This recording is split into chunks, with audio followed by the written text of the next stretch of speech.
confidence.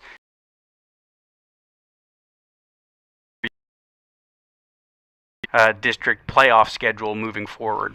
Yeah, and I love that how healthy this team is. A team that started off the year pretty injured. The health is coming together just at the right time. Second down, 18.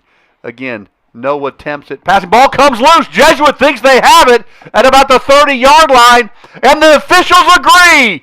So with a 3-touchdown lead, Jackson Gare comes up with the recovery, and the Rangers now are in business at the 30-yard line of Nimitz. Ranger defense has been excellent in the last few weeks. Tom, we're going to see the replay here. It's probably hard to get a sense, but it looks like as soon as the running back went down, the ball popped out, and Gare was right there to fall on it. He came out holding the ball, and the referees gave it to the Rangers. It'll be another short field for this Ranger offense inside the Nimitz 30. Last time the Rangers had the ball and actually took a snap on offense, they threw a 73-yard touchdown to Harlan Buechler, did Beckberry. Of course, there was the Lindley 55-yard punt return for a touchdown. Ball thrown over the middle. Ball is unbelievable! One-handed catch! Wow!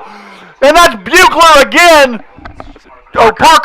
Shane Parker, 7, not number 1. And the Rangers, with a one-handed catch by Shane Parker, go up 27-0. Have you seen something like that in a while in high school football, Tom? I mean, I thought that ball was overthrown by a mile. Shane Parker keeps his hands down until the very last second, throws that left paw up there and snatches that ball. What an amazing catch. Yeah, that's going to be a highlight, real catch in the season-ending banquet. No doubt about it. The kick is up, and it's good.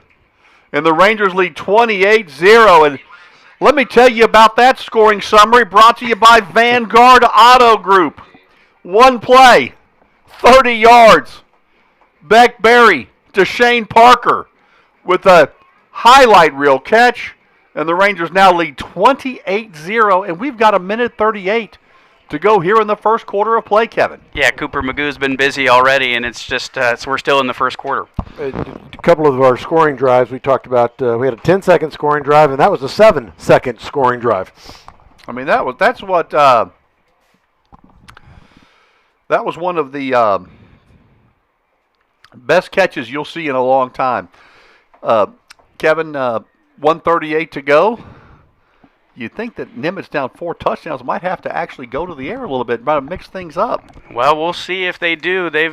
Defense has obviously been one of their main struggles. They're giving up over 400 yards of offense every night in district play so far. And like you said, Tom, maybe they'll back up and throw a couple of passes here. I've got like 5 people. 1:38 to go. There's the kick. Goes going to the end zone. And that's where it will be rolling into the end zone, where it will be returned. So 28-0 is your score. We're getting some reports that people are having a hard time with the feed. We're working on it. Seems to be working on my phone. It's been getting a little bit better in the last few minutes. So I think we're back. All right. 1:38 to go. Again, if you're just joining us, Tom Walsh, Kevin Fitzsimmons. Has been all Jesuit tonight. We've had a Harlan Buechler 73-yard touchdown reception. A Shane Parker 30-yard touchdown reception. A Corson Lindley 55-yard touchdown on a punt return. Handoff again for Nimitz. Got about 3 up to the 28-yard line. And did we get what the DeBow touchdown run was? Was that about 8 yards? It was 11 yards. 11 yards, okay. Second down and about 7 upcoming. Glad you're with us tonight on just an absolute beautiful night, Kevin, here in Irving, Texas. I mean, you can't get much better football weather tonight. I think Monday night in Dallas it's going to be in the 30s on Monday morning. So that's going to be quite the change as Nimitz comes to the line of scrimmage.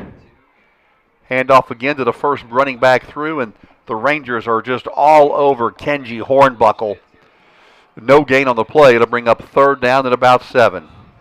Yeah, I think Hornbuckle has the worst job of the 3 between himself, Wolfirk, and who else is out there? Jalen Harris, number 10 for the Vikings. He's the one that gets the ball typically when it goes right up the gut, like an old school fullback, looking kind of like Mike Allstott when he was back working for the Buccaneers back in the day. As the Nimitz Vikings take this one close to the line, Tom, I think they're going to move the chains. I think they are indeed. I think that Mike Allstott comparison. I mean, Kevin, come on, that's impressive. You came up with was it you that came up with Navy or Chris Martinez? I think that was me, but I'm sure that Chris Martinez was also thinking it. Yeah, and then you got the Mike Allstott. What a player he was for the Buccaneers. So that is a first down for Nimitz, their third first down of the game, as that will be the last play from scrimmage as the first quarter has expired. And so while we walk to the other end of the field, we will keep it here and want to again recognize our title sponsor, Veritex Bank, proud to serve as the official bank of the Jesuit Rangers. We share a strong commitment to serving the community and making a difference in the lives of others. Learn our shared values. Make Veritex Bank and Jesuit a winning team at www.veritexbank.com. Member FDIC. UT Southwestern Simmons Cancer Center, your home team for cancer care with locations around the Dallas-Fort Worth area and the gold standard for cancer centers. You know, I was a UT Southwestern patient myself for kidney cancer, Kevin, about 11 years ago, and they took incredible care of me, a great man by the name of Jeffrey Kadadu. Just incredible.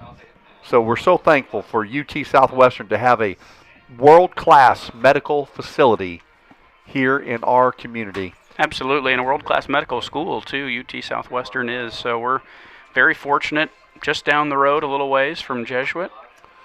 Yes, absolutely. So 3 first downs tonight by the Nimitz Vikings, and you think, Kevin, that Nimitz just wants to grind this thing out, keep the ball, because clearly they're having a difficult time stopping this Jesuit Ranger offense. We've had 2 drives, 1 play, long pass plays, but I got to tell you, that Shane Parker catch was unbelievable. Unbelievable, and this is why our good friend Babe Laufenberg says he hates the time of possession stat right here. Chris Martinez tells us time of possession there in the first quarter, Jesuit, 1 minute and 16 seconds. Irving Nimitz, 10 minutes and 44 seconds, yet the score is 28-0 in favor of the Rangers. That's incredible, and he does say that. I bet you we'll have Babe listening tonight. He's a regular listener to our broadcasts. So, 1st and 10. Handoff. Again, first back through. Only picked up about 2 that time to the 37-yard line. Hornbuckle's been getting a lot of the carries tonight along with Jalen Harris. We did have 1 carry, Woolfolk, the senior running back, but those have been the guys that have pretty much carried the ball all night. Second down and about 8 upcoming. We've talked about kind of the discipline that it takes to play an offense like this, Tom. You know, you cannot be ball watching if you are on the Ranger defensive line or a linebacker this evening, because they do run so much misdirection. Everybody's got to stay in their lane. If you're a defensive lineman, you got to stay in your gap. If you are a linebacker, you got to make sure you're containing the edge on the outside and taking care of anything that comes through the middle on the inside. And so far I've been really impressed with the way that the Rangers have just taken care of their assignments. It's a real team defensive game so far, and the Ranger defense has come up with another 3rd and short here. The Vikings, let's see if they can convert. Yeah, 3rd down and about 4. Ball rests at their own 41-yard line. If you're just joining us, we're just underway, second quarter. Jesuit out in front early in this one, 28-0.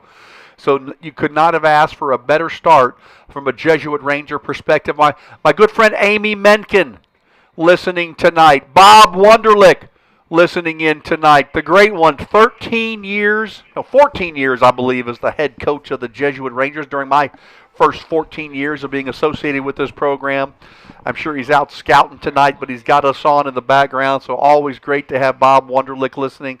If you're listening, let us know. You can tweet us. Carson Long's got the Twitter/X feed. I still call it Twitter, Kevin. And we are at Radio Jesuit, even though we're on YouTube now, not on the radio at all. But we were for 27 years. We've moved to the internet broadcast finally, but it was a great long run at the radio station, so we'll continue to probably keep the name for a little while Yeah. longer. The Twitter account's already there. It's already there. That's where everyone knows to go. We may have to rebrand it at some point. Maybe we call it radio/internet. I don't know. That feels like a little long. We'll workshop the name. Maybe get somebody younger to come up with the name, Tom. Well, come on, Kevin. That was uncalled for. I'm 58 years young. So 10:38 to go, second quarter. Jesuit up 28-0. Big 3rd and 4 for the Vikings. They've got to keep possession of this ball. Boy, they get to the line of scrimmage fast. Late handoff. He's going to be close to a first down. I think they're going to give it to him, and I think that's a good spot. First down.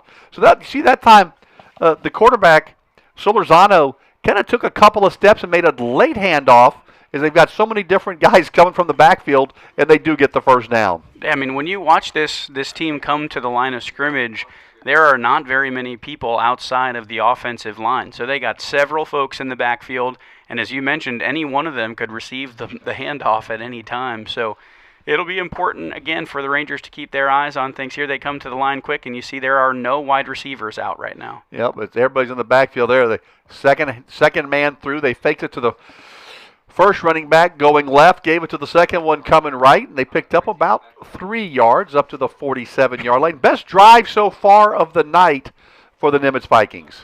Yeah, and if I think about it correctly from the first quarter, they did not get across the 50-yard line at all in that first quarter, so threatening to do so here on this drive, the first of the second quarter. You know, if I was the Vikings, I would not run to the line of scrimmage. I would milk this clock for everything I had. Handoff again. Another nice push, though, into Jesuit territory for the first time tonight to about the 49-yard line, where 3rd and 4 is upcoming. Now, you're down 28 points, Kevin. I think you got to be thinking 4-down territory here. Yeah, I think so. As soon as you get across the 50-yard line, as you mentioned, it's about that time for them to be able to do that. Third downs so far. Looks like, what do we got, Chris Martinez? They've been very effective. 4 for 6 on 3rd down so far. You know, Chris, Wide out. No, I relied. They got a wide receiver out to the left side. They've only thrown 15 balls all year. Handoff, first down yardage again. Down to the Ranger 41-yard line, and still with a 2nd and 3rd surge inside the 40 to the 39-yard line. So Nimitz. Kevin, remind us, I know we talked about this earlier, but they come in with the first leading rusher and the 3rd leading rusher in the district? That's right. I think just by sheer number of carries here, as we see I think that's this time. Is that Jalen Harris? That's Harris, number 10. Ben Phillips in on the tackle for the Rangers. First down there. And look at that 2nd and 3rd effort to get inside the Ranger 40 to the 39-yard line. Little pitch out. Right side. Has the edge. It is inside the 32-yard line. So a very impressive drive this time by the Irving Nimitz Vikings. Yeah, Javon Wolfork, I think, is the most athletic of these running backs. That was number 2 that time for the Vikings. And when he gets outside, he looks like he's got some speed. I think you can see why he's the number 1 rusher in the district. Yeah, and he does have some speed. He's got some nice height and some explosiveness. So 2nd down at about 7. The ball rests at the Ranger 32-yard line. Clock is running. They've held the ball. This has been their longest possession by far. This will be the 11th play of the drive right here. 11th play of the drive. There's the snap. Again, 3 different options in the backfield. This time only a gain of about 1 to the 31-yard line. Hornbuckle was on the carry. And that'll bring up a 3rd down and about 2 from the Ranger 31. Yeah, let's see here what they choose to do. I mean, it's 3rd down. This little run game has been working, Tom. They've just been pushing the ball 2 yards, 3 yards, 4 or 5 yards at a time, and every once in a while you break one for 7 or 8, and as Chris Martinez mentioned, that'll get you down the field. They've probably got a number of rushing yards at this point, maybe 75 for the game so far. I'd give this ball to Woolfolk. And there's the push. They've got the first down. Inside the Ranger 30 down to about the 26-yard line. So they needed 2. They got about 5 or 6.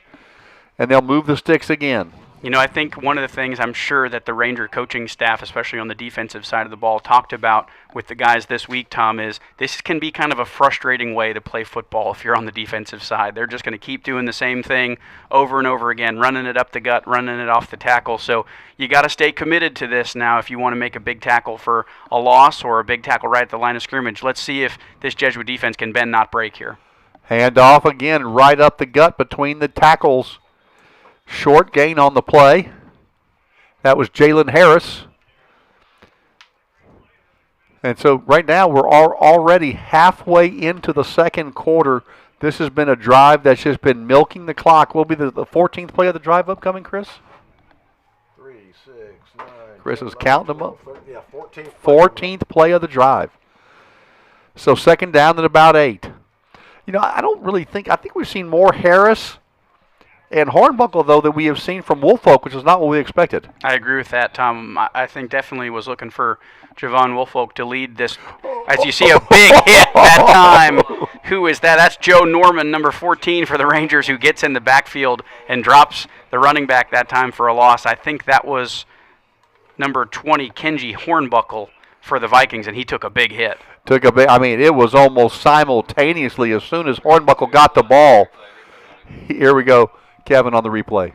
Yeah, as you see him just break right through the line of scrimmage, and that's a form tackle right there. That's how they teach you how to do it when you're learning how to tackle as a young player. Great job that time by Norman, and that's exactly what we just talked about, Tom. You got to be able to make plays like that when this offense is just kind of churning and burning a little bit of yardage at a time. If you haven't heard us earlier say this, they've only attempted 15 passes on the season, have the Nimitz Vikings. And it's rare that they actually put a wide receiver out in space. They were setting it up here with third down at about 9. A timeout is called on the field. Third timeout called for by Nimitz. Only 4:46 to go here in the first half of play. This drive, Chris, when did this drive start? I know it was in the first quarter. 14, almost a 9-minute drive. A 9-minute drive so far. Started at 25. And so how much time was on the clock in the first quarter? Minute 38. A minute 38 when this drive started in the first quarter. We're down to 4:46 to go in the second quarter. And they've just been doing it, Kevin, with 3, 4, 5-yard runs.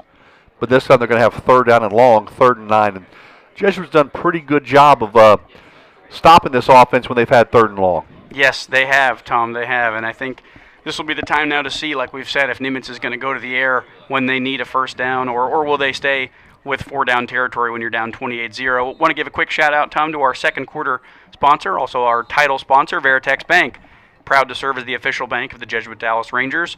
We share a strong commitment to serving the community and making a difference in the lives of others.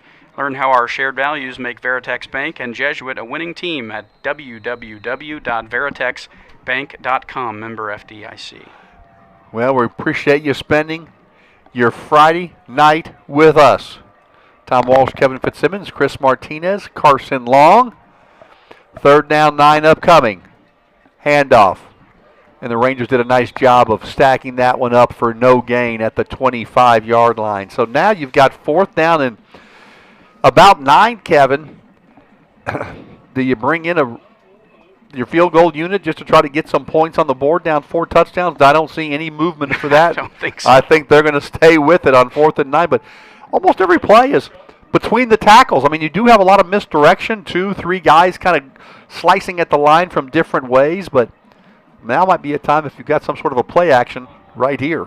Yeah, let's see what they decide to do. It's been the same style all night. Got to give them credit. They're committed to the bit here. And back to pass, rolling right, looking, throwing, incomplete, under pressure. Great job by the Jesuit Ranger defense. And that was the 16th attempted pass on the season. It's Norman and who else was out there for Jesuit? It looked like that was Wambacher that was also on the pressure. So now Jesuit will take over at their own 24-yard line, excuse me. So nice stop by the Jesuit defense. Yeah, Solorzano had nowhere to go that time, Tom. There were 4 Ranger defenders in his face as soon as he got out there. As we see J.P. Livingston trot out at quarterback now for the Rangers. The sophomore pitch forward. That's a forward pass up to about the 30-yard line before finally forced back. But a nice gain on 1st down for Jesuit.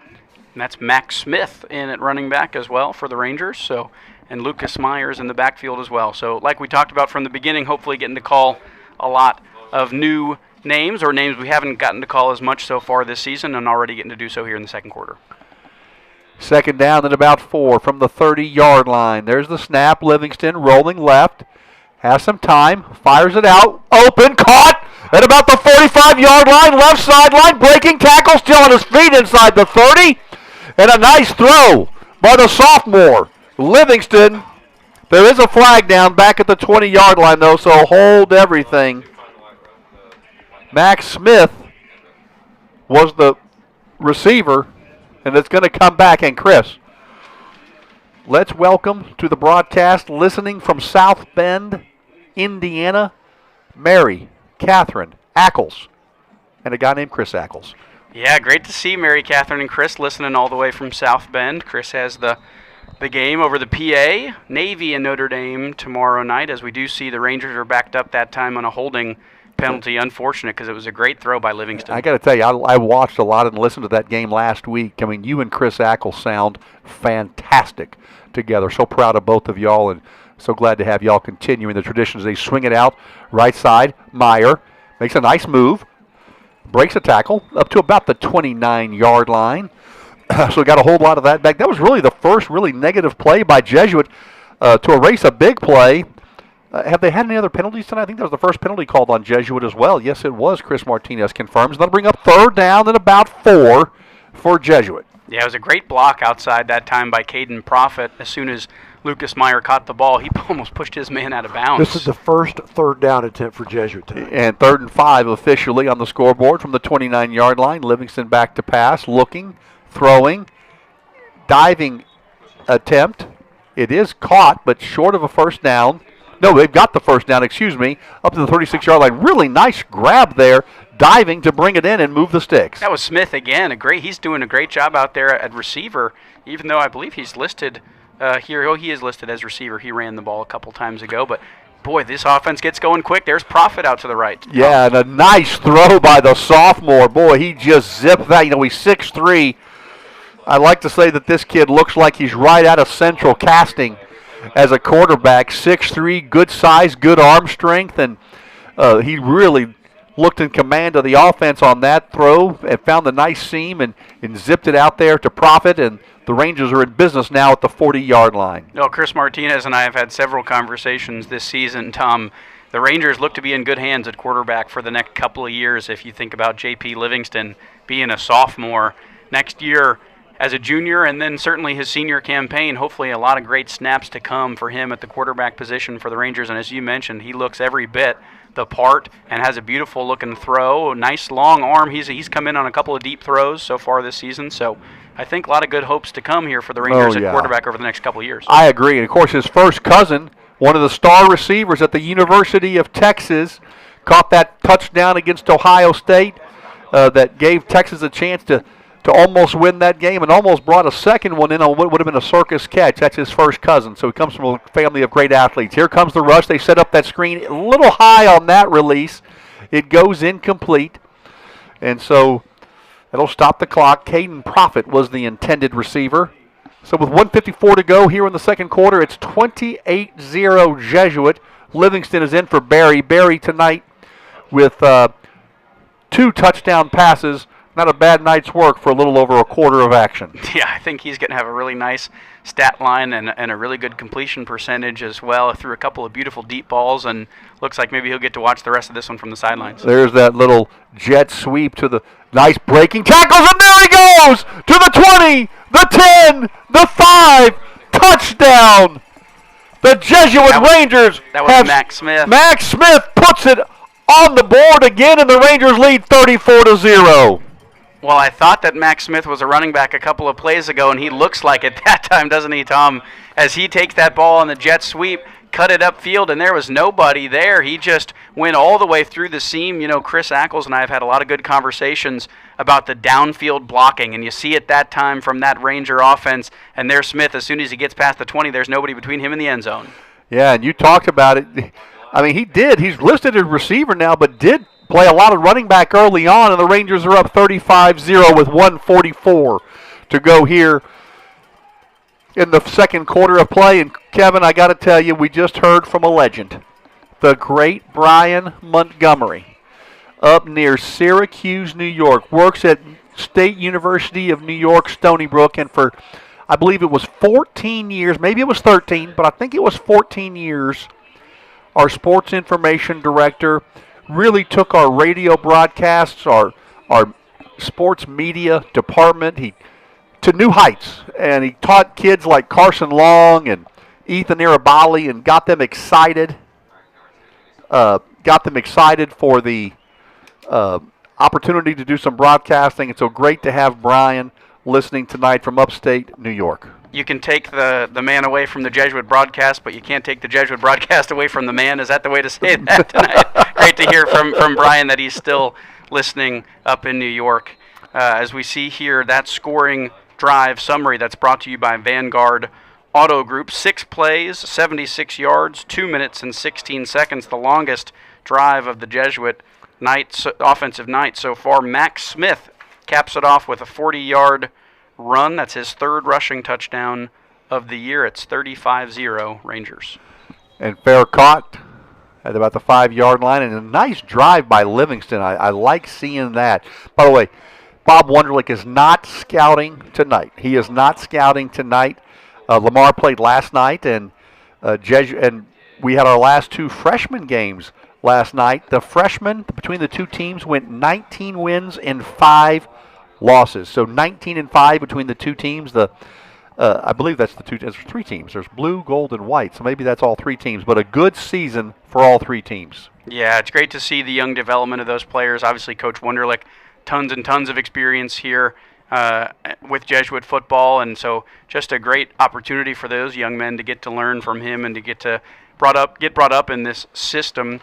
As we have a note here from Carson Long, Tom, that Andrew Martin, son of athletic trainer Rick Martin, longtime Jesuit legend on the sidelines, is watching us tonight. So we say hello to Andrew, who's at home watching us tonight. Andrew works at Notre Dame School of Dallas, and I had the nicest visit with Andrew just a few weeks ago.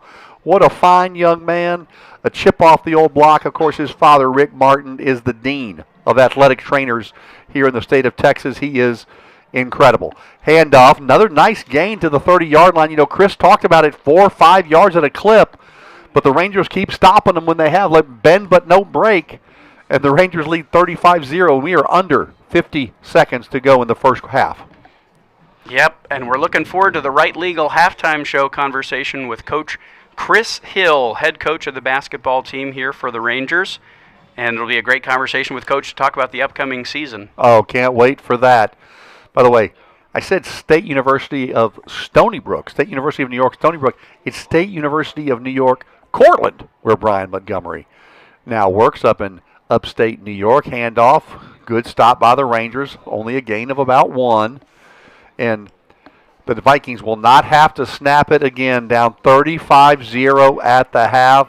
You could not have scripted out a better first half for the Rangers. It's going to give them a lot of confidence, I think, Kevin, going into the playoffs next week against Lamar. And again, that game will be at Ranger Stadium, and we need a huge turnout. Yes, we love having you watch us on YouTube, but you can watch us after the game. You can go back and watch the replay. We need you to come out and support the Rangers. We need a huge home crowd against a tough Arlington Lamar team. Kevin, at the half, it is 35-0 Jesuit. You got to be pleased. Yeah, I think, like you said, this is kind of the perfect start here for the Rangers. Everything you would have dreamed of in terms of an offensive start. You had a return touchdown from Lindley. 4 offensive touchdowns. The defense haven't given up a point. They did a great job stopping Nimitz on their longest drive of the night there inside the 20-yard line. So all things considered, this game's kind of going exactly like we expected it to go. Nimitz is the worst team in the district, and so you take care of business here tonight, and then we move on to the playoffs next week. Barrel and Bones Craft Bar and Smokehouse is proud to support Jesuit Dallas and the Jesuit community. Support local and catch every Jesuit game on the big screens at Barrel and Bones. Order online for delivery and use code Jesuit, Jesuit, for $5 off your order. And again, UT Southwestern Simmons Cancer Center, your home team for cancer care with locations around the Dallas-Fort Worth area. Right here, right now, for you and your family against cancer, UT Southwestern Simmons Cancer Center. We're going to have Chris Hill join us in just a moment. Looking forward to visiting with him. What an incredible, the stability we have at coaches here, Kevin. When you've got Brandon Hickman now in, I think, his 14th season. You've got Chris Hill, who will get Chris's total. What are you, Chris? Are you in 18 years of Jesuit now? 18 years that he's been patrolling the sidelines with Jonathan Alexander. I mean, just incredible stability with great coaches. Well, and that shows you what a great place this is to work and the community portion of it as well. It's been awesome, obviously, to have coaches like Coach Hickman and Coach Hill around for so long. They're just great members of this community. I want to say a couple quick shout-outs, Tom, before maybe we'll take a break, and then we'll bring Chris on for the halftime conversation. How's that sound? A couple of friends listening from all over the country. Want to say hello to a couple of friends in South Bend. Mike and Megan Urbaniak and their family are listening. Hey to Mike and Megan. My good friends Aaron and Will Newkirk are listening from South Bend as well. It's Will's 36th birthday. Happy birthday to Will up in South Bend. And finally, two of my good friends from St. Louis University, Andrew and Abby Erker, listening in St. Louis, Missouri as well. So we got listeners all over the country, Tom. And it's great to hear from them. Well, they obviously have gotten the word that the new outstanding broadcaster in the country for high school football, besides Chris Ackles, is you, Kevin Fitzsimmons. We're going to take a 2-minute break. When we come back, we will be joined by one of the most outstanding basketball coaches in the state of Texas. You know him. He's Chris Hill. We're looking forward to a great visit with him. You're listening to Jesuit Ranger Football on Jesuit Ranger Football Night from Joy and Ralph Ellis Stadium in Irving, Texas. We'll be back in a moment.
All right, welcome back. Tom Walsh, Kevin Fitzsimmons, Chris Martinez, Carson Long. This is Jesuit Ranger Football Night, and the Rangers lead the Irving Nimitz Vikings 35-0 as we are in Joy and Ralph Ellis Stadium in Irving, Texas, and Kevin Fitzsimmons and I are joined by our great friend, longtime outstanding head coach of the Jesuit Rangers, Chris Hill, his 18th year. And Chris, welcome. First of all, thank you for taking the time to drive out here to Irving. I know that you go to a lot of football games, but we really appreciate you making the effort, and it's good to be with you. No, I always love coming out here and supporting the football team, and I appreciate the opportunity to come sit with you guys. It's the only way to talk to you during the game. Well, you can always text us. Bob Wunderlich is listening out tonight, and he says hello, but talking to Chris Hill. So, Chris, let's get right after it. You've had some incredible teams during your 18-year tenure. You've had two teams that have gone to the state quarterfinals. Am I getting that right? Or one team that went to the state quarterfinals? Regionals. Regional finals. Three. Three teams that went to the regional finals. Two, I don't know. Yeah. 2 in the regional finals, 3 in the regional tournament. Yeah. And one of those teams that we barely lost to, with I guess a shot to go to the Final Four, they got a kid playing in the NBA now. Yeah. Right? As I remember. I think that was South Grand Prairie, right? Yeah, there's a pretty good roster of NBA players who have sent us home in the playoffs. North Texas is a basketball power state. But as I recall, and I'll think of his name in a minute, but that kid, I think y'all played them. Didn't y'all play them 3 times that year? Back to back. No, we played South South Garland. It was South Tyrese Garland. Maxey. We played them back-to-back years of the playoffs. Tyrese Maxey, there it is. Yes. Yeah. So for those people that don't know you, and I don't think there's many out there, talk to us a little bit about your background. Of course, your father is basketball royalty, coached in the NBA. Bob Hill, coach for the Orlando Magic, I think the San Antonio Spurs. Talk about how you decided you wanted to be a basketball coach. Was that just something that was always in your blood because of your father, or how did that? I know your brother, by the way, is an outstanding basketball coach as well. So talk about it. We got two brothers that are good. So my one brother is the head women's coach at Trinity, my older brother, and he actually was here for a while. He coached at Ursuline, won a state championship. My younger brother is actually an assistant with the Pelicans, and one of the NBA players we played in the playoffs is actually on his team right now, Micah Peavy, who played for Decaney, which is kind of funny. It's crazy. The kids we're coaching against are now playing in the NBA. And That's he's crazy. Work with them. And, yeah, my dad coached in the NBA for a really long time. Spurs, Sonics, Magic, Knicks, Pacers.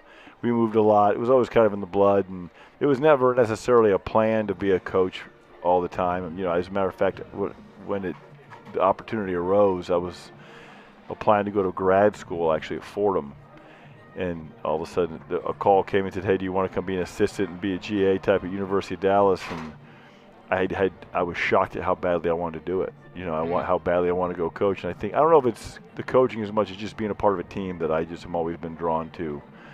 I just love teammates and teamwork and filling roles and figuring it out. And Well, let me ask you this, and I'll let Kevin, of course, ask some questions. You've, I think, been really blessed to have a guy like Jonathan Alexander, right, to be No with doubt. you for Absolutely. so long, and he's also beloved in the Jesuit community, and you've had some other great people on your staff. I'm not trying to leave them out, but you and Jonathan have been together a long time. Talk about that relationship for a minute. So we met at University of Dallas.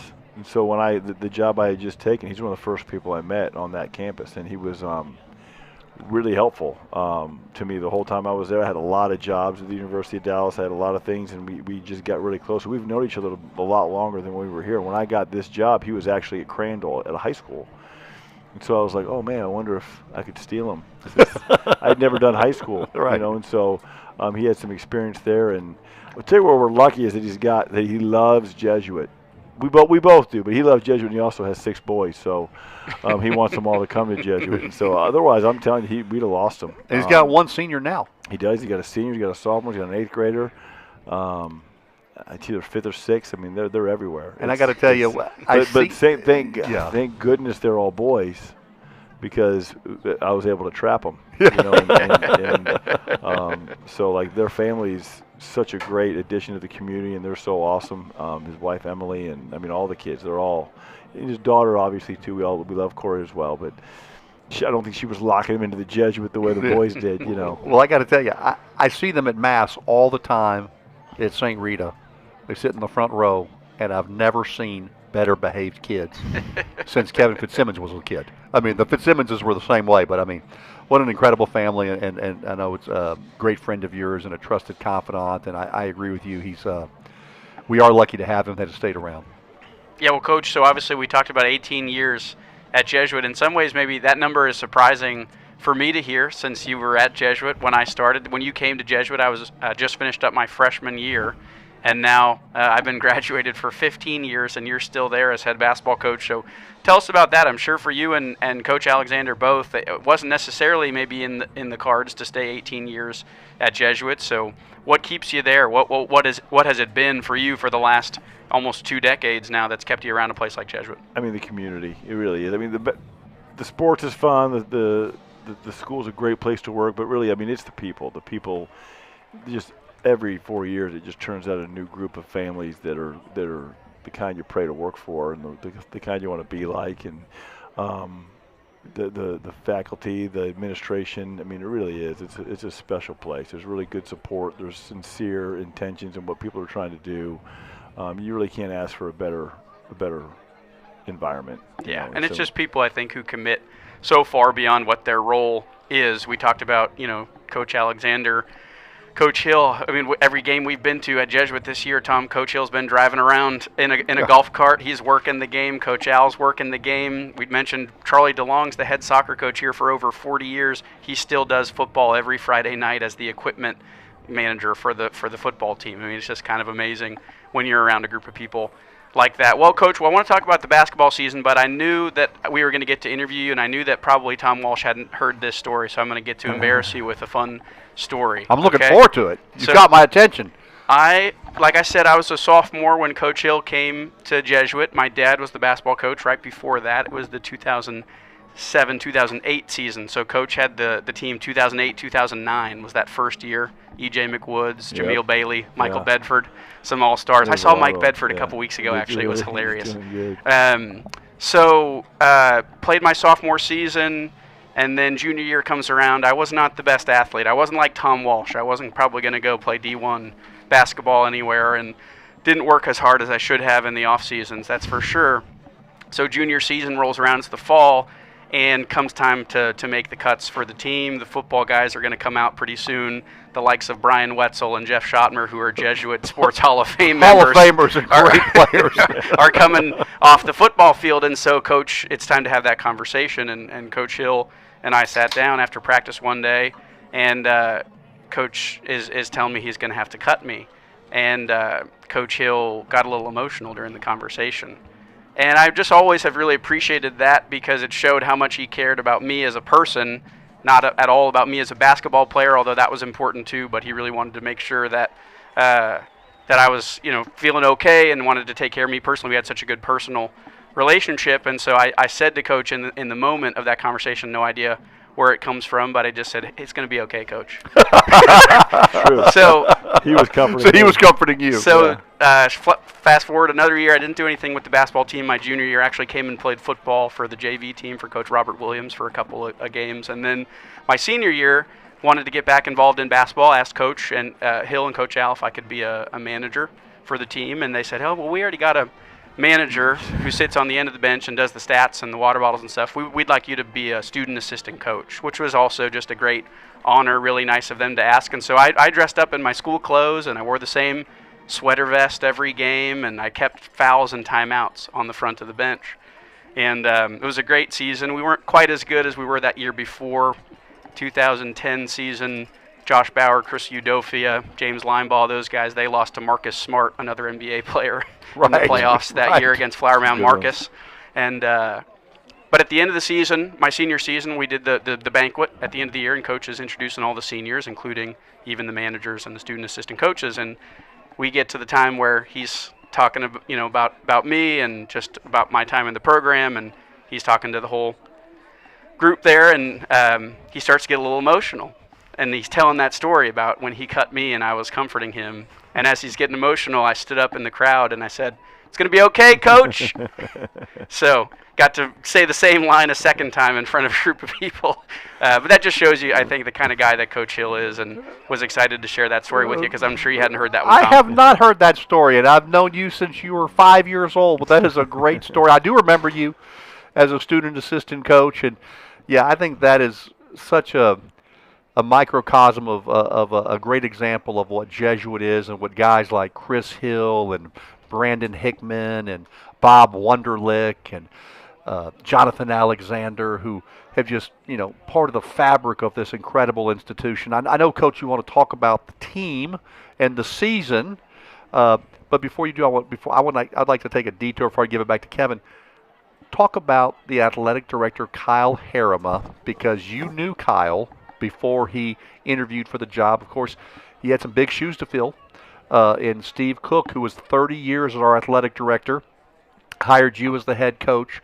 Of course, Kyle has just been a home run hire already. Seems like he's been here for half of his career, and I know it's only been a couple years, but we all love Kyle. He's doing a fantastic job, but he's a basketball coach like yourself, isn't he? And that's how you knew each other. That's how I got to know him, exactly. And actually, when Steve said he was stepping down and they started the search, I knew he was curious about moving into administration, and so I just texted him, hey, ours is going to be open, and I thought he'd be a good fit here, just because he's instinctively looking to help people. He really enjoys working with kids. His mentality fits our community, I think really well. And so he was the only person I even really told about it, to be honest with you, just because I thought it could be such a great fit.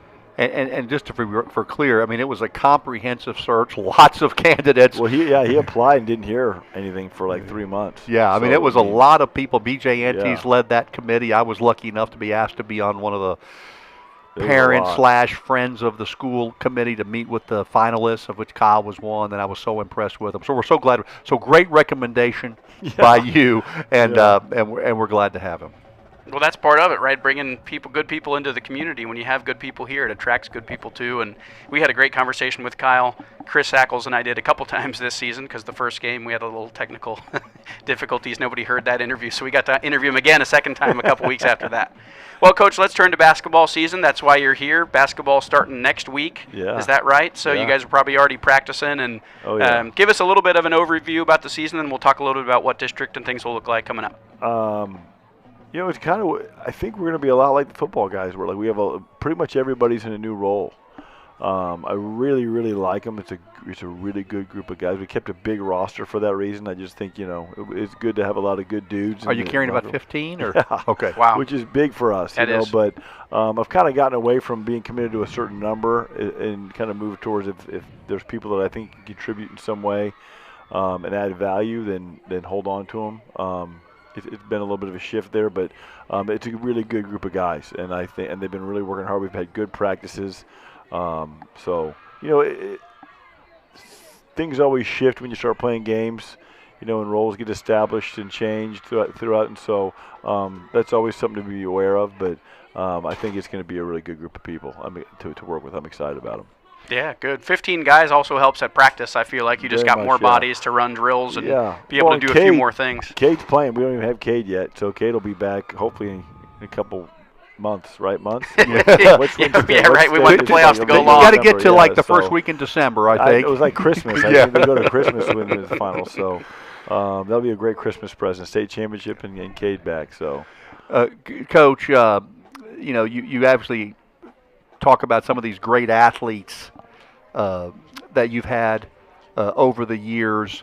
Do you like having a younger team? Do you like having a more experienced team? Do you like having a mixture? What do you think is the right combination? Having some veterans and some young guys? What is it? I like all of it. Like it all comes with fun stuff. It all comes with challenges, and so there's always, every team's so different. I mean, even if you say you have an inexperienced team, there's benefits to it. There's like this team right now, I don't think they know how good they might be able to be, and they kind of play that way sometimes. They just kind of go out there like, all right, and go play, and sometimes inexperienced teams overlook things, and vice versa. Sometimes inexperienced teams are able to anticipate problems, and it's all of it. So it's just, I think they're just the day-to-day of working with kids to try to move the line and be as good as you can be all the time is really, really fun. So there's no real preference. It's just it's what it is, and you just try to help them.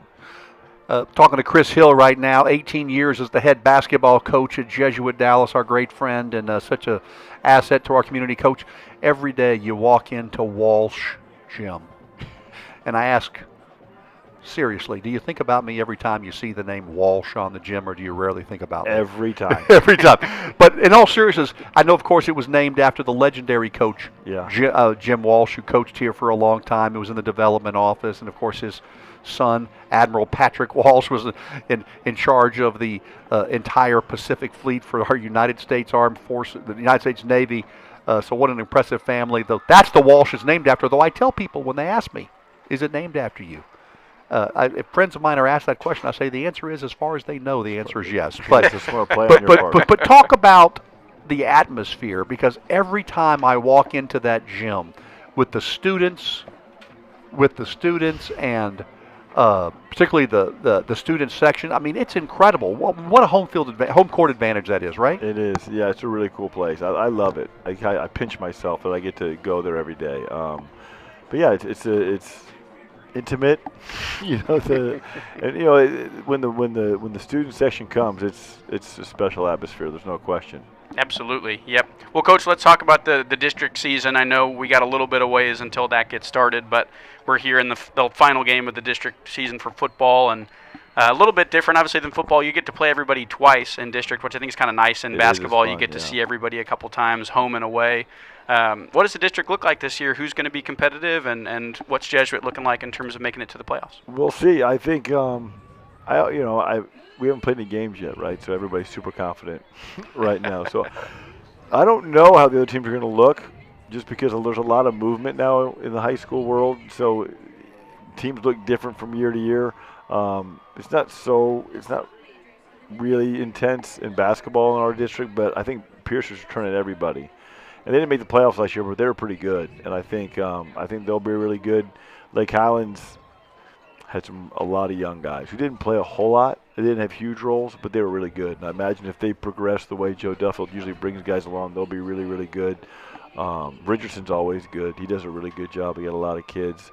Bertner, that guy's – Coach Martin's got them rolling over there. They're getting better and better every year. And then Nimitz, I think, actually will be. They return a lot of kids. They'll be really, really good. Irving's got a new coach. I'm not sure. And MacArthur they beat Lake Highlands last year to the last game of the year on the road. Wow. And I think they're returning a lot of those kids. So there's a version of MacArthur who's could be really good as well. So I think it'll be a good district top to bottom, but I don't think there's no NBA players that I know of right now. Yeah. Maybe we have a couple that'll come out, but that's the dream. but it's not one of those leagues where you're just looking at, okay, how do we stay in the game with them? I think every team's beatable, including us. Every team's competitive. So those are the best kind of districts. So everybody will be playing great and have a chance to improve every game. So yeah, that makes it fun. Your best going in the playoffs, yeah. Don't really know what to expect either. You kind of get to see your team rise to the top if you play well. Hopefully by December we'll kind of know what to expect. But. Yeah, that's right. Well, Coach, we appreciate you coming up and visiting with us. You're, like I said, you're a treasure to our community. We are really grateful to all the hard work you and Coach Al and your entire staff put into making the Jesuit basketball program one of the top programs in the state of Texas. We wish you the best. When's the first home game, Coach? When should people come out? 21st of November? 21st of November. So hopefully that's second round playoffs. Yep. And we actually haven't set a time yet. Nice. To make sure we have time. So we have that, we can figure that out. And the other coaches, yeah. So depending if football's still going, that we can play as early as we need to. And then do you have the Knights of Columbus tournament as always? We do, always. And always. Can you tell us who's coming to that tournament? Not off the top of my head. Okay, I do my best. Go to the website. Listen to the website. Everybody go to JesuitRangers.org basketball page. That's right. Check out that bracket. Look at that plug. Look at he's savvy. He's very good. 18 years, he's savvy. Well, you'd think I would know it. I don't know it either off the top of my head. It's going to be.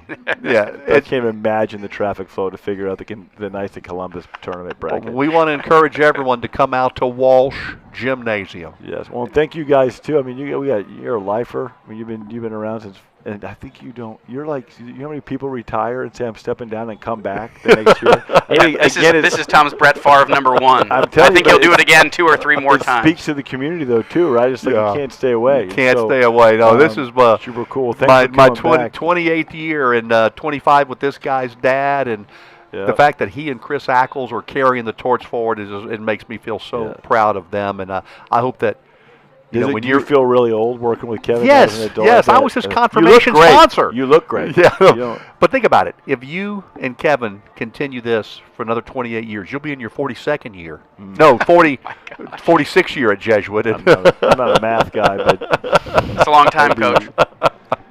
Well, thank you so much, Coach, and good luck. Have a great season. We will. We'll do our best. Thank you. All right, let's get that over to Chris Martinez, and he can kind of take us through the first half. Chris?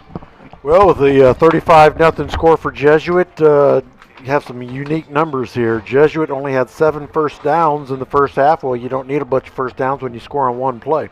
Nimitz had 6 first downs. Jesuit only snapped the ball 1 time on 3rd down, and they were successful, 1 for 1. Nimitz very successful as well, 6 for 11. Rushing yards, 5 carries for Jesuit, 73 yards. Passing, 5 completions for 142 yards, or 215 yards of total offense for Jesuit. Nimitz, 32 carries for 92 yards, nothing in the air. So 92 yards to 215 yards. Jesuit was penalized 1 time for 10 yards. Nimitz penalized 3 times for 30 yards. Jesuit did not punt. No turnovers on Jesuit. 2 turnovers for Nimitz. They both resulted in touchdowns, 14 points off of that. Average starting field position for Jesuit was the 48-yard line, and that's easy to do when you're starting a couple times in enemy territory. So the 48-yard Nimitz average starting position was the 23 yards. Now this is the fun one. This is the one that Babe Laufenberg wants to hear. 35-0 Jesuit. Time of possession for Jesuit, 3 minutes and 32 seconds. Nimitz had the ball for 20 minutes and 28 seconds. That is incredible. Yes. So they're controlling the ball and they're controlling the clock, but not to their benefit. On offense, individually for Nimitz, Jalen Harris is the leading ball carrier, 13 carries for 61 yards. Looking at his carries, he's been productive every time. 4 yards, 6 yards, 4 yards, 5 yards, 7 yards, 10 yards, 5 yards, 6 yards. Javon Wolfork, their number one rusher coming in, has 9 carries for only 17 yards, and Kenji Hornbuckle, 10 carries for 14 yards. On the Jesuit side, Shane Parker carried the ball once for 6, Ty DeBoo twice for 21, including 11-yard touchdown scamper. Max Smith a couple times for 46 yards, including the 40-yarder. Beck Berry completed 2 passes, both for touchdowns, 73 yards and 29 yards. 73-yarder to Harlan Buechler and the 29-yarder to Shane Parker. 2 for 2 for over 100 yards and 2 touchdowns? At least 2 for 3, 2 completions. 2 for yes. 3, okay. But then J.P. Livingston was 3 for 4. He had 40 yards completions. Max Smith caught 1 for 6. Lucas Meyer caught 1 for 9. Caden Profit caught 1 for 25 yards. So all in all, I mean, it's just a dominating thing. Jesuit only had the ball. I like this one. It's 35-0, but Jesuits only had 4 possessions. I mean, Wow, incredible. there You you had go. the Corson Lindley 55-yard punt return for the touchdown, and they have scored 4 times on their other 4 possessions, and 2 of them were one-play touchdown drives, the 73-yarder to Harlan Buechler, and then the 35-yarder, I believe it was, to Shane Parker. Chris, great job as always. My favorite stat, I just texted it to Babe Laufenberg, what you just said. Jesuit had the ball for 3:32 in the first half. Nimitz had the ball for 21:28. 20-28. And Irving leads, Jesuit leads 35-0. So, Kevin, one thing I have not done a very good job of is recognizing the person and the company that makes this halftime show responsible, so I want to fix that right and possible. That is Right Legal, PLLC. Life situations sometimes deemed daunting, and you don't know where to start. Our trusted group of professionals at Right Legal specialize in helping with all matters relating to estate, probate, business, and tax issues. Paul Wright, from the Jesuit class of 1986, our longtime halftime show sponsor, Right Legal, PLLC, and thank you so much to them. We're going to take our quick timeout. When we come back, they should have the field cleared, and we'll get ready to kick off the second half action. It's Jesuit 34, the Vikings of Irving Nimitz 0. You're listening to Ranger Football Night right here on Tradio.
Welcome back, Tom Walsh, Kevin Fitzsimmons, Chris Martinez. We're so glad you're with us on this Friday night. The last regular season football game of the year. Jesuit has clinched the top seed at a District 7 6A for the Division II. Remember, if you're new to high school football in the state of Texas, 4 teams make the playoffs out of each district. The 2 teams with the top population enrollment will go 1-2 into what they call Division Is for 6A. And the 2 schools with the smaller populations will go into Division II. And what's crazy about that is you can be a team like Allen or Plano West or Plano East, and if those 3 teams make the playoffs out of their district, and those are 3 of the top size schools in the state of Texas with almost 5,000 kids in each of them, 4,500 to 5,000 kids, one of them will be Division II. So it doesn't mean that they're necessarily small schools. It's all dependent on the district. Well, Jesuit will finish 3rd overall in this district with the win tonight, and they will have the top seed for Division II in the 6A classification. And we are looking forward to having you and Chris Ackles call the game next week at Ranger Stadium, Kevin. And the only spot left in this district up for playoff grabs is also going to be decided tonight. Richardson Berkner and J.J. Pierce are playing right now to determine who gets that final playoff spot. Tom, the other 2 are already set. Richardson pulled off a stunning upset last week against Lake Highlands in overtime, so the Eagles are going to be top of the district. Lake Highlands will be the 2nd team out of that Division I, as you mentioned, that goes to the higher populated schools, which is a really tough test, if I'm being honest. If I'm seeing somebody that I got to play Lake Highlands in that first round because they're the 2nd team out of this district, that's a tough draw. That's a tough draw. And but Berkner and Pierce now playing for that 4th and final spot. We'll see if we can get a look at that score maybe later and give folks an update. Absolutely. And we talked about Bob Wunderlich listening tonight, our longtime head football coach, 14 years, great guy, great person, emblematic of everything that is Jesuit.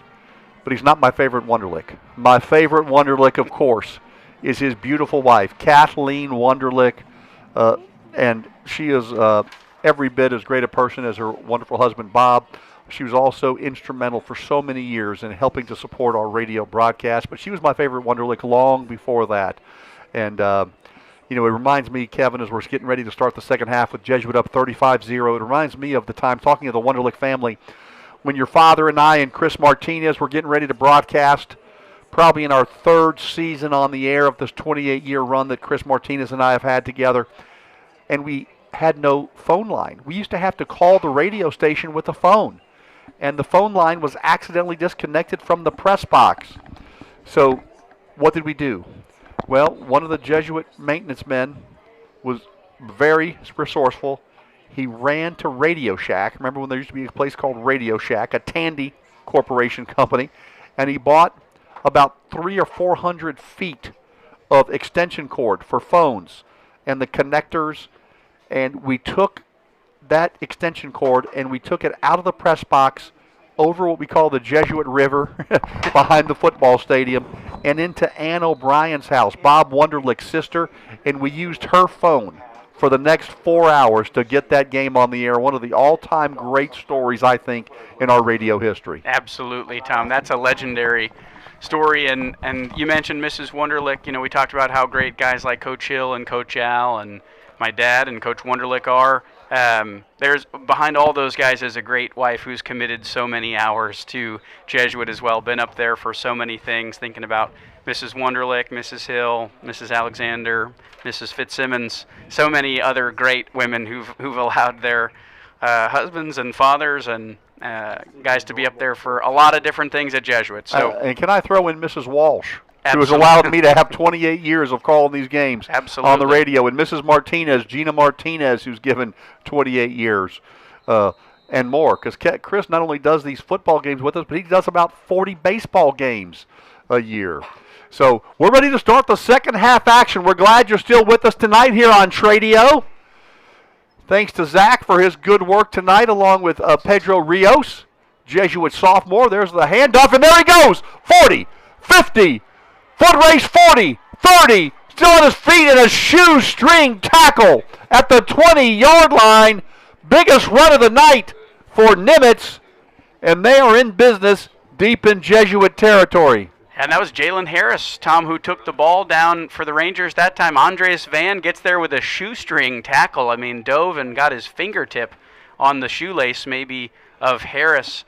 But that was going to be a touchdown, if not. 58-yard run that time for the Nimitz Vikings. And we've kind of talked about this, Tom. If you're not careful, somebody can squeak through. That was a right up the middle that Rangers just don't tackle the ball carrier, and then look what happens. Yeah, and I think you're going to get to see a lot of different players in the game now. Handoff right side for Jesuit. Some of the second-teamers will be in the game. But another nice run on first down to about the 12, maybe the 11-yard line. Depends on the spot. It looks like they're going to put him at about the 10-yard line. And if anybody's curious who's watching here, you can see well the numbers. This is the starters for the Ranger defense here. So this is not against the second-team unit. The Ranger starting defense wanting to try to hold this shutout. They're going to have to bend, not break here with the ball on the 10-yard line. First offensive possession of the second half for the Vikings. Handoff, left side.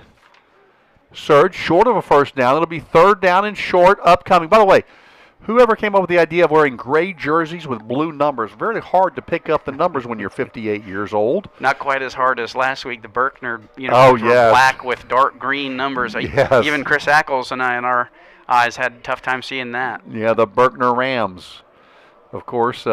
And you were over at Wildcat Ram Stadium for that one. Yes, where we've had some great Jesuit wins. 2004, Jesuit, the 4 overtime victory over the Berkner Rams. And then the double overtime victory, same stadium, third down short, to win their first district title. The first year they were in the UIL in 2004, Kyle McKissick in double overtime, breaking it off right tackle behind Reggie Stevens, the Hall of Famer who played for the Baltimore Ravens amongst other NFL teams. And Jesuit won that. So a lot of great Jesuit moments in Wildcat Ram Stadium. And Bryant Wilson handed the ball off to him, didn't he, Tom? He did indeed. Whose brother, Kyle Wilson, was one of the outstanding basketball players in Jesuit history and also a Jesuit Hall of Famer. And by the way, the Jesuit Sports Hall of Fame banquet will be November the 15th. 1 week from tomorrow. And I'll be there as the MC, so come out and support those great Hall of Famers. Fourth down and short. The Rangers stopped him. The Rangers will keep the shutout going. Great job by the defensive line, and they shut it down, and Rangers will take over after a fourth down and short. And maybe I think we're going to look at this on the replay, Kevin. Yeah, here it is. They get up to the line quick, snap the ball almost immediately as soon as they're up there, and this is the quarterback that time who's going to take that. It looked like it was number 40, Simon McGoldrick, who got his hat on him first, and then the rest of the Ranger defense comes in to push him back. When it's 35-0, it's real easy, I think, Tom, to probably give up on a time like that. Hey, they're on the 10. Let's just let them score and get through this. Kudos to the Jesuit defense that time, and now they force a turnover on downs. Well, you talked about them wanting to preserve that shutout, and the Rangers have done so. It's 35-0. The Rangers are late getting a offensive lineman onto the field. Now they have 11 players with 9:10 to go here in the third quarter. First offensive possession for the Rangers here in the third quarter, up 35-0. There's the snap, handoff right side. Gets around the corner, nice run. Looks like he stays in bound. There was Meyer on the carry. The clock, was that? Yeah, that was Meyer, right? Yes, it was. Yeah, and it will be, clock will continue to run. Yeah, I like that play that time. As again, we see J.P. Livingston back in at quarterback for the Rangers, sophomore. Lucas Meyer gets out to the edge that time and gets a nice 5-6 yard gain for the Rangers. 8:44 to go, third quarter. Jesuit up 35-0. Final regular season game. Livingston gets the snap. Handoff up the middle. Nice run again. First down yardage, it looks like, up near the 20, and I think that is going to be just enough for the first down. The senior, was that Meyer again? No, that was Judson Harris that time. Judson Harris snuck in on me and got the nice run, and they do move the chains. Yeah, nice run. He kind of small enough frame. He squeezes through the hole, gets bumped, but does enough to lean over the first down yard marker. Gets a first down, fresh out of downs now for the Rangers. Let's see what quarterback J.P. Livingston can do with it. Ball's on the 19-yard line. First and 10 for Jesuit. Handoff, big hole again. Nice running.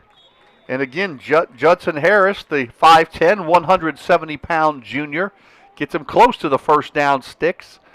It'll be about 2.5 yards short of the first down. Yeah, and it's great to see some fresh players in there for this Ranger offense, as we mentioned, Tom. We see there number 19, Carter Casey, out wide for the Rangers. Joseph Konings in and slot receiver, and that's Corson Lindley on the far side of the field in that new receiving core for the Rangers, those 3 men. So 2 wide receivers to the right, 1 to the left. Kevin just identified them. There's the snap. Play action. Livingston will throw it out. Myers got lots of real estate out in front, and there he goes to the 50. Taken down inside the 40-yard line at about the 37-yard line. Nice play design. Fake the handoff. Rolling left was Livingston. Found Meyer, and it was almost like he was shot out of a cannon there, Kevin. And here comes the replay. Well, as soon as he catches this, you'll see he's got lots of room in front of him to run. And you mentioned Tom shot out of a cannon. He gets through that hole. It's 1 tackle here by number 15 for the Vikings. Otherwise, I think Myers into the end zone. Yeah, Konings was out in front, delivering a nice block as well. So Jesuit threatening again at the 36-yard line. Man goes in motion. There's the snap. High snap. Nice job by Livingston to bring it down. And even though that was a little bit of a high snap and kind of threw off the rhythm, they'll still pick up a couple to about the 33-yard line. Well, let's see that here. Was Judson Harris again. The difference, Tom. Beckberry, 6'1" on your roster. J.P. Livingston, 6'3". I think he needed those 2 extra inches to catch that high snap. Otherwise, that would have been over his head. I agree. And I think he even looks a little taller than 6'3". As I stand 6'4.25". Not that anybody cares. Second down, handoff, nice hole again. Look at that hard running between the tackles. Down to about the 29-yard line. It'll be 3rd down and short for Jesuit. Clock is running with 5:47 and moving here in the 3rd quarter. Judson Harris comes out of the game. Yeah, replay there of the run that you saw that time, Tommy. You mentioned just right kind of between the guards there. That's right up the gut, but a good hard run. It's a 3rd down for Jesuit. This is only the 2nd time they snapped the ball on 3rd down tonight. Second 3rd down of the night. Livingston, quarterback keeper, has some blockers out in front. And look at, he'll take that size, plow over the defender, and get the 1st down. Nice job by Livingston. Yeah, putting his body on the line that time against number 9, Juan Barron for the Vikings. But a great run. He just kind of was patient with it, Tom. He was waiting to see what happens here. As you see, he has some time. Kind of looks, follows his blockers, and then at the end of the play, boom, puts that shoulder right into the defender and gets the 1st down. Yeah, that's a load to have to bring down a 6'3" quarterback that's as athletic as he is. Handoff again, up the gut, nice run, and into about the 15-yard line. It'll be short of a 1st down, but I mean, Jesuit's not doing anything fancy, Kevin. They're just pounding between the tackles. No, this is a nice drive here. They put together a couple of nice plays. The Meyer gain there on the left side was probably the longest play of the drive. But like you said, this has just been a nice, steady flow of offense. This is, as we see, the 9th play of the drive here. 9th play of the drive. 2 wide receivers right, 1 left. But Jesuit's keeping it on the ground for the most part. They did have 1 pass play, and now they'll go to the air again. They swing it out to the right side. It goes incomplete, and that'll bring up 3rd down and short. I like that play call.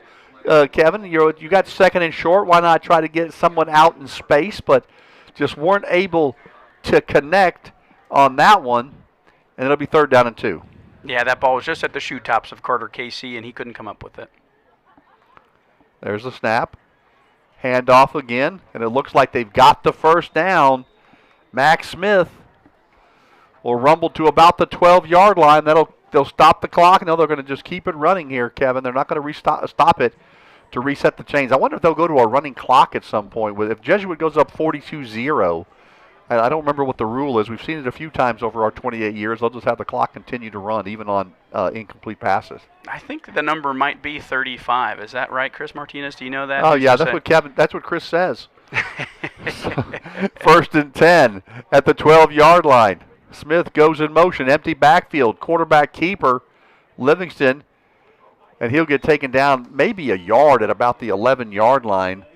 But again, I think at this point, Kevin, you want to give, I think we're going to keep it simple, just keep everyone healthy, and get home to 1, 2, 3, 4, 5 Inwood Road with a nice victory. Well, yeah. I'm glad when you asked me about the points that nobody could see my shoulders going up and down. Like, I don't know. Well, Chris, we like to just go ahead. That way, if it's right, you're a genius, and if you're wrong, well, it's not me that's wrong. So, first down. I think it's second down, It's right? second, It's yeah. second down and 10. There's a little pitch left side. Nice job by Nimitz to string that one out. I thought that had a chance to be a bigger play there, Kevin, but they were able to bring him down really for a very short gain, only to the 10-yard line. Yeah, Carter Casey there on kind of the end around little pitch by Livingston, but as you mentioned, he could not set the edge. We see the replay here. He just couldn't quite get out there, and the Nimitz player did a great job of keeping him contained so he can't make the sideline. Yeah, nice open field tackle. When Jesuit snaps the ball, we should be just at about 2 minutes to go in the third quarter. Jesuit at the 10-yard line, third down and long. Livingston looks to the sideline, gets the play call. They still got 2 seconds. I don't know if they're going to get it off. There should have been a delay of game call that's not called. Livingston back to pass. He'll fire it. Touchdown. So Jesuit got away with one there. There was 0 on the play clock when they snapped it, but a nice throw, and the Rangers will take it. They lead 41-0. 41-0. That was Max Smith who brought that one in on the far side of the field. Tom, here's the replay. Just a little drop back, 3-step, looks to his left. He's wide open there. A nice throw by Livingston. That's kind of over the linebacker and under the safety. Max Smith did a great job of finding the open hole. Yeah, you and Babe Laufenberg talked a lot about that during the Lake Highlands game when y'all did the game. We did the game together, Kevin, as the extra point from Magoo is up and good. Cooper Magoo, who's been so outstanding this year to make it 42-0 Jesuit. But, having to kind of layer those throws over the linebacker, there wasn't, sometimes you have to, it's really difficult when you're trying to, put it in, but over the linebacker and before the defensive back. That time, Smith was just wide open. I really like this time of the year, Kevin, when guys that maybe we weren't calling their names early in the year are starting to assert themselves. I mean, guys like DeBow, right? He's become a player. Max Smith, he looked great on that drive. Just so many different weapons that are at the disposal. Our third quarter sponsor is Complete Land Sculpture, creating beautiful outdoor spaces for over 40 years. From initial design, construction of pools and structures, plant installation, to year-round maintenance, Complete Land Sculpture is proud to keep North Texas looking its best. We're honored to be longtime supporters of Jesuit Athletics and the Jesuit community. Contact Complete Land Sculpture at 214-949-4689 for all your landscaping needs. Go Rangers! As you see Cooper Magoo kick the ball off here, we'll give you that scoring summary that's brought to you by Vanguard Auto Group. This looks like more of what the last couple of games have looked like, Tom. This drive, 13 plays, 91 yards. As you remember, we started that drive on the 9-yard line after the fourth down, turnover on downs created by the Jesuit defense on the first drive of the half. 7 minutes, 11 seconds that drive took. It's completed with Max Smith, first receiving touchdown of the year, his fourth touchdown overall. It's a 9-yard pass from J.P. Livingston. Hope you enjoyed our halftime show. Guest Chris Hill, 18 years as the head basketball coach here at Jesuit. Brian Jones, I think, is in his 14th or 15th year leading the baseball program. His handoff goes to the right side. Gain of about 5.5, up to about just beyond the 30-yard line. But, when we're talking longevity here, you mentioned it during the interview, Charlie DeLong. Nobody can touch him. Over 40 years with Jesuit. When you talk about legends, he is a legend. He's won 2 state championships in the UIL, a ton of TCIL state championships, too many to even probably count up, unless we had Brian Montgomery here to count them up for us. But what a legend, and just what a great place Jesuit is when you have these kind of stability and this type of quality of coaching. Yeah, Coach DeLong, just an emblem of what the Jesuit community is, right? Just his commitment to the community and as we've mentioned many times, outside of soccer as well, as he's here standing on the football sidelines every Friday night with this football team. And just like the basketball season, the soccer season will get started up here pretty soon as we see the replay run that time. A new runner. Yeah, Marcus Marino. For Nimitz that Yeah, time. Marcus Marino with the carry. So, first down, 10. Oh, and what a hit behind the line of scrimmage. Outstanding play by Jesuit. Loss of about 4. That was Alex Bedernechea the linebacker who brought him down 5'10", 180 pounds. What a hit. Looked like he was about 6'4", 240 on that tackle, Tom. I mean, my goodness. Just diagnosed the play perfectly and was in the backfield as soon as the runner got the handoff. Second down long. Nice surge that time beyond the 40-yard line. That's going to be the last play of the third quarter. And we will keep it here. And your third quarter sponsor, again, Complete Land Sculpture. Creating beautiful outdoor spaces for over 40 years, from initial design, construction of pools and structures, planning installation to year-round maintenance. Complete Land Sculpture is proud to keep North Texas looking its best. We're honored to be longtime supporters of Jesuit Athletics and the Jesuit community. Contact Complete Land Sculpture at 214-949-4689 for all your landscaping needs. Go Rangers. And I want to say again, our halftime show sponsor, Right Legal PLLC. Life situations seem daunting and you don't know where to start? Well, our trusted group of professionals at Right Legal specialize in helping with all matters relating to estate, probate, business, and tax issues. Thank you to Paul Wright from the Jesuit class of 1986, our longtime halftime show sponsor. Well, Tom, exciting here for the fourth quarter as we get ready for the Rockmore Roofing Solutions fourth quarter. We're going to bring in a special guest, somebody who's been here with us all season long and who's worked tirelessly for 4 years in this Jesuit broadcast network. Senior Carson Long, class of 2026, is going to join us here for a little three-man booth as this fourth quarter comes online as the Nimitz Vikings take the ball here at the beginning of the fourth quarter. Handoff, short of a first down. That was third down. They got up to about the 44-yard line, and that'll bring up fourth down at about 2.5. So, Carson, you're down 42-0. No need to punt at this point, right? I wouldn't think so. I was talking to Cooper Magoo at the half. He said if they had him go out and punt, he was just going to run it himself. Well, first of all, how did you get to talk to Cooper Magoo at the half? Were you down on the sidelines? I don't think they really care if the kicker's in the locker room or not, so I had a nice conversation with him on the track. So fourth down at about 2. There's a snap, pitch out, first down yardage, and into Jesuit territory to about the 47-yard line. So they went for it as we thought they would on 4th and 2, and that was Woolfolk, Javon Woolfolk, who came in as the leading runner in this District 7-6A. And he looked like it that time there, Tom. I think he's been so athletic tonight. When he makes a play, you can see the strong cuts. He's able to find the lane. He just hasn't been quite as successful tonight, I think, as he has been the rest of the district season so far. Yeah, well, Jesuit obviously knew what they were encountering tonight. Oh, and there's another big hit by the Jesuit Ranger defensive line. We've had some highlight reel plays out of the defensive line tonight.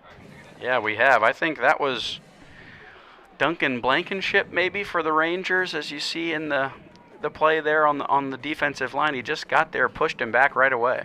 Carson Long joining us in the booth tonight. He's been with us for 4 years, folks. He could have been down there with his classmates, could have been down there with, a date, but instead he's chosen to be with us, and we are so thankful to have him with us, and you'll hear his voice in just a minute. Handoff right side, breaking tackles again, down to about the Ranger 42-yard line, and that'll bring up a third down,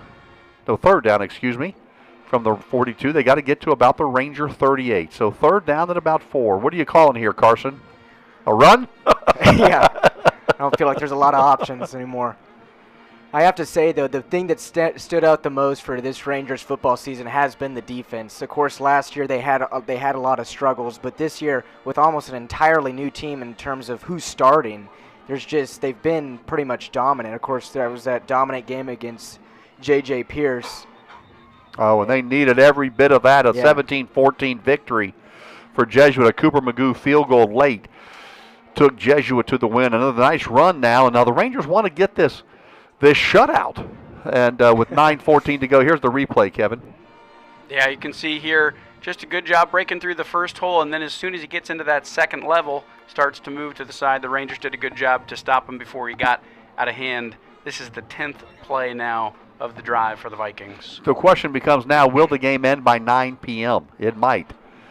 It'll be a quick one. Handoff, and the Rangers look like they had that contained, but a little second effort brings it inside the Ranger 30 to about the 28-yard line. It'll be second down. Maybe It's about 6. Maybe the strangest thing about Nimitz offense, maybe all season, but definitely this game, is that the running backs have taken maybe half of the snaps tonight. Yeah, it's been interesting. There's so much action in the backfield. When Nimitz snaps the ball here, it'll be under about 8:15 to go in the ball game. Jesuit leads 42-0. We're glad you're with us on Friday night to finish the regular season, but Jesuit playoff action next Friday night from Ranger Stadium. Handoff there, another big hit by the defensive line. Wow. I mean, that was big time, and that's going to bring up third down at about 3. Yeah, that was number 49, Alex Baranchia. Again, both you and me struggled on that one, Mr. Walsh. But don't throw me don't throw me under the bus. Well, yes, we did. I believe it is Baranchia. Baranchia. Yeah, but he's been playing very well. So third down and about 2. Handoff. Looks like it's going to be first down yardage, though, to about the Ranger 21-yard line. Yeah, and keep in mind that there's a bunch of the second strings in there defensively, so they're hitting hard. They're glad to finally be in. Yeah, they are. They do want to preserve this shutout. We're glad you're with us. So next week, 7 o'clock, Arlington Lamar, one of the more storied programs in the Metroplex area, is coming to Collin. We've had some great playoff games. Seems like we played Arlington High, the Colts, more than any other Arlington schools. Of course, we played Bowie last year in the first round in a shootout. Short gain there inside the 20 to about the 18-yard line. But, Carson, we were together with Chris Martinez last year for that Bowie game, and that was just up and down the field, wasn't it? That was, by both teams. Yeah, that was a shootout, almost like you were watching the Cincinnati Bengals. This that kind of game. But it's interesting you bring that up about Arlington Lamar's. In recent history for Jesuit sports, almost all of their playoff runs have included one of the Arlington teams. Last year, their first round for soccer was against Arlington Lamar. Last year, first round for baseball was Arlington Bowie. Of course, football was Bowie, and then the last home game Jesuit had was against Arlington High as well. Yeah, good. I think he seems pretty knowledgeable. Very knowledgeable. Got ourselves a young Brian Montgomery on our hands here, maybe, Tom. For third down at about 3 from the 15-yard line. This may be a points play here. I know it's 4-down territory, but if the Rangers can turn them back, the Vikings may not get the ball again, as Jesuit may just be content to run this one out. Third down and 3, and the ball is again, with all that misdirection, taken for a first down inside the Ranger 10-yard line to about the 5-yard line. So looks like the Nimitz Vikings are going to be knocking at the door for the first time tonight inside the 10-yard line. The referee's a little slow to blow the whistle that time, I thought, on the pile that kept moving here as we see the replay. Tom, this is just another one of those handoffs. It's right up the gut.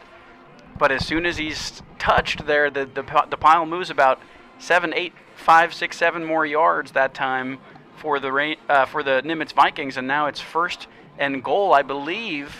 First time it's first and goal for the Nimitz Vikings all night. And they want to take a timeout to talk things over. They want to get on the board with 5:35 to go here in the ball game. With local time here in Dallas, 8:52 p.m. So it'll be close. It'll be about a 9 o'clock end, I would think, maybe 9:05. So Carson Long, Jesuit Senior, what have been some of your great memories of being with us for 4 years? And, of course, your top answer is spending time with you, Mr. Walsh. But besides that, talk about some of your great memories. Well, of course, that's my first thing that pops in my mind. But the second thing would be that Rockwall victory my sophomore year. And that was when you were standing right next to me and about blew out my eardrums. That was exciting. Well, I'm going to give you another great memory tonight, Carson. When Jesuit gets the ball back, we're going to let you call the play-by-play. Okay. So get ready. So hopefully that will be your number one memory here, is you'll be able to take the Jesuit final drive of the regular season, I think. Into the book. It looked like the ball went to the ground. Looked like his knee did go down. And good job by the officials to blow that one dead.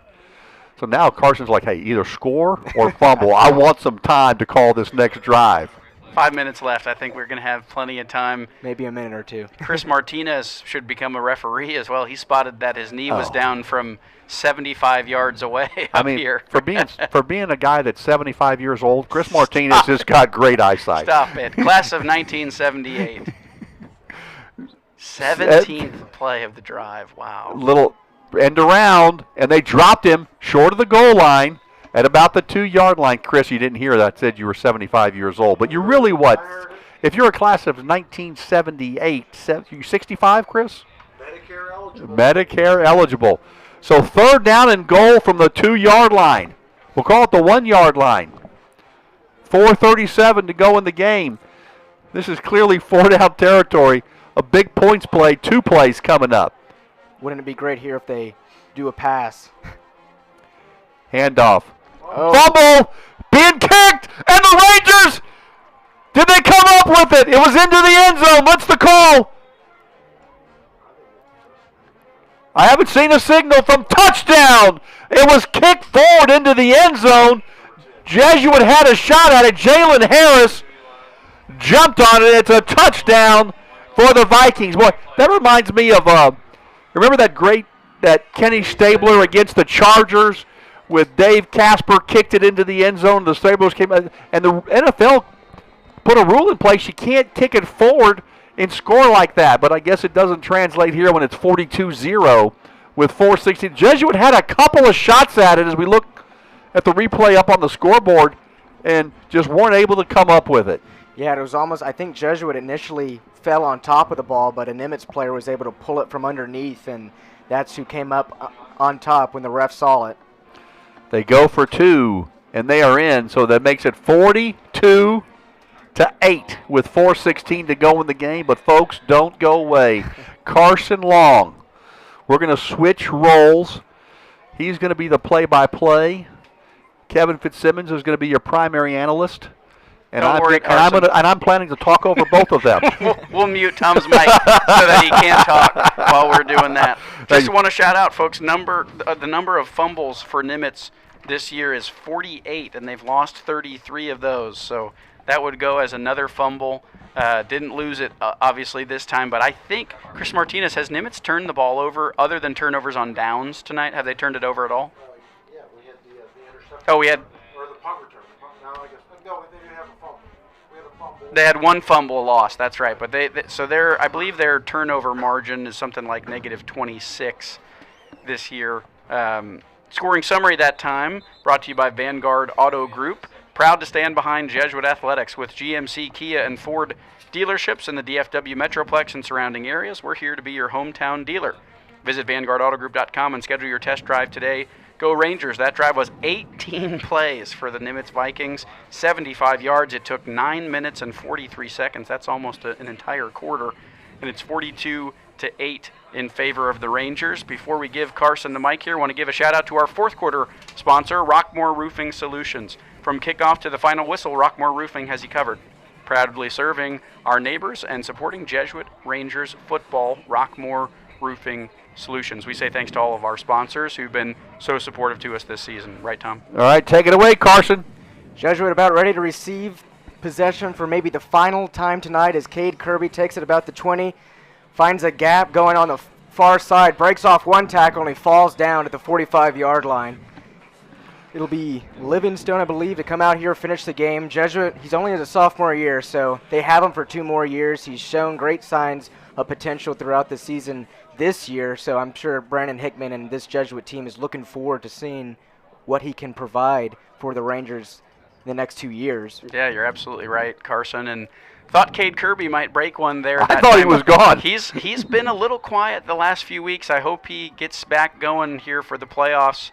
He's still leading the district in touchdowns with 8. Yeah, he's receivers. a touchdown machine. Bad snap. Livingstone has to go back to pick it up, trying to break the tackle, and he's brought down. Well, back at the 31-yard line, and yeah, it didn't look great from the snap. Yeah, it's unfortunate for JP. That time he tries to get the snap up off of the ground and can't do it. He did well just to not give the ball up that time. It'll be 2nd and long now for the Rangers. That's one of the biggest negative plays of the night for Jesuit as far as loss of yardage other than the holding call. They really haven't had many negative plays. Two guys next to Livingston. As he has trouble with that snap, hands it off to Jeb Kiker, who runs the end around, gets past the 35 to about the 47-yard line. Jeb Kiker in there, he's a wide receiver coming off a heel fracture at the beginning of the season. This is only his second game. Last game he got 2 yards against Berkner, and I think he picked up about 3 or 4 there. So, yeah, that's a good. Carson's all over this stuff. I remember when Kiker got a carry last year, and yes, he has been hurt, so good to have him back in. But a couple of difficult snaps here. Let's see what they can do on third down. Rangers probably just trying to play it safe here, try to run out the clock. Empty backfield for Livingston. He's just going to run it up the middle, has some room. And there he goes. Past the 40 to the 30, 20. Livingston down the sideline. He scores for the touchdown. Oh, my goodness. How about that? Just a little quarterback draw that you think might get you 5 or 6 yards. Instead, it turns into a touchdown for Carson Long's play-by-play. Let's watch the replay here, Tom. What do you got for us? I got to tell you, just a quarterback draw, straight draw all the way. And I think the Vikings were shocked at the wheels that the sophomore has. Look at those strides. Reminds me of a Vince Young. Look at those long strides. Looks like he's just gliding down the sidelines, outruns all the Vikings, and he goes in for the score. Carson Long, one for the highlight reel, calling that one. It's a new kicker in here. I believe it was Sterling, but he had his kick blocked at the line. I think it was another bad snap on that one. Not really his fault. But still, 48-8. Well, I got to tell you, Carson, you did so well. Why don't you just keep it going? Get another series in. You call the Irving, Nimitz, Vikings play-by-play, and that was really cool. I mean, it's like we couldn't have scripted that one better. You know, we're thinking maybe they're just going to run it into the line, third down and about 14 or whatever it was, and they took it to the house. And you can tell Livingston, when you see him at school, that Tom Walsh compared him to Vince Young with those long strides. Remember how Vince Young, I'm still not quite sure how Vince Young scored against USC in the national championship game when they took the lead in the final minute of the game to the right end zone. I mean, every time I watch that play, I think Vince is going to get tackled, but he just outran everyone on USC, and of course they were ranked #1 in the country at the time. Yeah, that was an amazing game. I had a Sports Illustrated magazine with that picture on the front cover of the confetti coming down. Vince Young, what an amazing championship game that was. You know, I've met him a few times. He's friends with one of my law partners, Steve Stodchill. He's a really nice person and is always very gracious with his time. I've got a Vince Young football sitting in my study. If you've ever done a Zoom call with me, you've seen it behind me over my right shoulder. All right, Carson, take it away, my friend. Sterling looking to kick it off after a scoring drive of 3 plays, 55 yards, and a minute 35. As Nimitz will let that one roll. Picked up at about the 10-yard line. Running the opposite way, and he breaks some tackles. Finally brought down, or being surrounded, and now he's brought down at the 30-yard line by a swarm of Rangers. Yeah, those scoring drives always brought to you by Vanguard Auto Group. Great to see Sterling out there getting some kicks in. We've been fortunate with Cooper Magoo all year long. I think he's only missed a couple of PATs and 1 field goal, so he's been stellar all year long. As you see Woolfolk there, Tom, who's so speedy, try to get around the edge, but it's a great tackle that time for the Rangers. That was number 36 for the Rangers. Who's that, Tom? The Jesuit on defense, number 36, is Miller Stevenson. Miller Stevenson, great tackle that time. Little circle play again for Nimitz. I'm not really sure what to call that play. They do hold hands around in a circle. I've been trying to figure that out for the whole game. I don't know if they're trying to summon something before they get it. It does remind us of Navy, their offense, where you just have a lot of action, or maybe you saw Georgia Tech back before Haynes King took over. That's kind of that, you got different guys darting different ways. You just never know where the ball's going.